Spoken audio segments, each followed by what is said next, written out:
How to turn on and off Grayscale iPhone. To get started, first of all, go ahead and open the Settings application on your phone. Then, scroll down to Accessibility as shown here.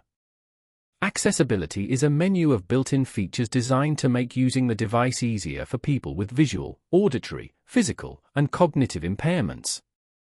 Over here, select Display and Text Size and scroll down again to Color Filters. Now, turn it on and select Grayscale from here.